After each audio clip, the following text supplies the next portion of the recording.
Greetings, gentle friends. I know you have all been waiting a whole year for this event. Two princesses, two worlds, one fight. Today, we're putting royalty against royalty in a clash of pure skill, intellect, and willpower. On one side, the prodigy forged in the Fire Nation, the girl that conquered a nation through sheer force of personality. A girl so sharp she could puncture the hull of an Empire-class Fire Nation battleship, leaving thousands to drown at sea. Azula! On the other hand, the symbol of resistance, calm and unshakable, she may be the 87th in line to the throne, but she is number one in all of our hearts. Nunnally v Britannia! The rules are no armies, no outside help, just their own abilities. Also, we'll be sticking to the canon as much as possible, so I won't be considering the Nightmare of Nunnally manga or whatever the fuck this shit is. Let's find out who truly comes out on top. Let's start by ranking their offensive capabilities. This is where Azula immediately stands out. Azula is a firebending prodigy, firebending being arguably the most offensive of the four bending arts. Not only can she generate flames like most benders, true to her name, her flames are blue. A quick Google search shows that blue flames are nearly 3 times hotter than normal colored fire. Azula is also one of 3 characters shown capable of generating lightning, something she used to nearly kill the Avatar with. This girl is lethal and calculated. Now, Nunnally, while she hasn't shown combat feats in the traditional sense, what she has shown is intent. Nunnally is capable of acting with purpose. There's no hesitation, no overextension, just deliberate action. And while her physical strength is limited, she still has full use of her upper body. Any action she takes is controlled, direct, and grounded. So while Azula clearly has an advantage in raw destructive power, her offense is also more volatile and more dependent on execution in the moment. Nunnally's, by contrast, is simple but consistent. While I'm forced to give Azula the edge in the offensive category, it is still just a slight edge. Next up, speed and maneuverability. Now again, Azula really shines in this category. She's incredibly agile, quick on her feet, able to dodge, weave, and reposition almost instantly. We see her keeping up with some of the fastest fighters in her world. And while she was aided by the Dai Li, she was capable of evading both Aang and Toph on the Day of Black Sun. On top of that, she is capable of using bursts of fire to propel herself forward, giving her some limited aerial movement. In short, Azula is fast. But speed isn't just about burst, it's also about consistency. Nunnally operates from a wheelchair, which might seem like a limitation at first glance, but it actually provides something very important: stable and continuous movement. She doesn't rely on stamina in the same way, and her mobility doesn't fluctuate mid-engagement. Every movement she makes is controlled, deliberate, and sustained. Azula's speed comes in peaks, quick dashes, sudden bursts, and rapid reactions. Nunnally's movements, on the other hand, is constant. In a prolonged scenario, that kind of consistency can matter more than momentary acceleration. But will Nunnally survive that prolonged encounter with Azula? That is the question. For now, let's call this one a draw. Now defense. This is where things get interesting. As always, let's start with Azula. For as dominant as she is offensively, we actually don't get to see many moments where Azula is taking direct hits. If anything, she's much more of a dodge tank, and the few times we see someone make contact with her, she's normally quick to go down.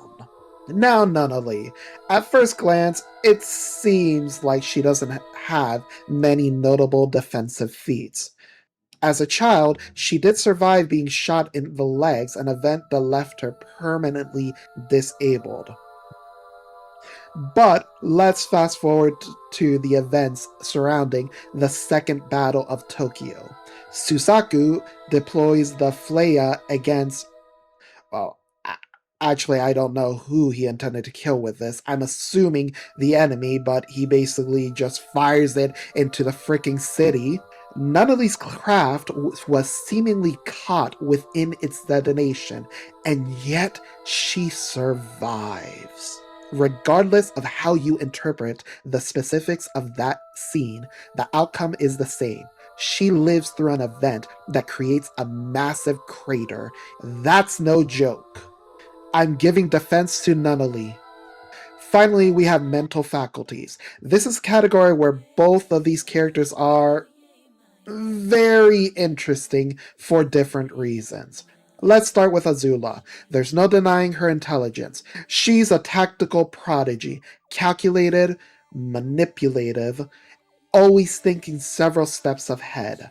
For most of the series, she's in complete control of both herself and the people around her. But towards the end, we see the cracks start to form. She's abandoned by Zuko, betrayed by her closest friends, and she's left with the lingering belief that even her own mother never truly loved her. All of that builds and eventually breaks her. By the finale, Azula is no longer the composed strategist we saw earlier. She's an unstable and emotional child. Now, Nunnally, what she lacks in tactical cunning, she more than makes up for in emotional resilience. She remains calm, compassionate, and grounded, even in the middle of a full scale war. And then there's one of her most notable moments. She resists a Gias, a direct command that overrides free will, and she pushes back against it. Something we have only seen once before in the series. That was with Nunnally's sister Euphemia, who briefly managed to resist an order to massacre the Japanese populace. Honest question. Do you think Azula, in Euphemia's place, would resist that command? Honestly, think about it. You're Zero. You command Azula, kill all the Japanese, massacre, genocide, whatever. Is Azula gonna resist that? No. No, I think not. Of course not. That's a different kind of strength. Nunnally demonstrates a level of mental fortitude that's incredibly difficult to overcome. So while Azula may be the sharper mind, Nunnally is the stronger one, and for that reason, I'm giving her the edge in this category.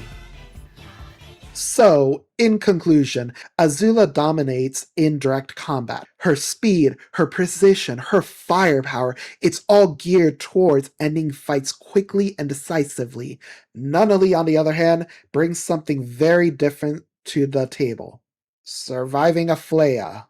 Now, while Azula can be considered a glass cannon in her universe, I don't think Nunnally could necessarily muster the raw strength to actually take Azula out, presuming she can even catch her.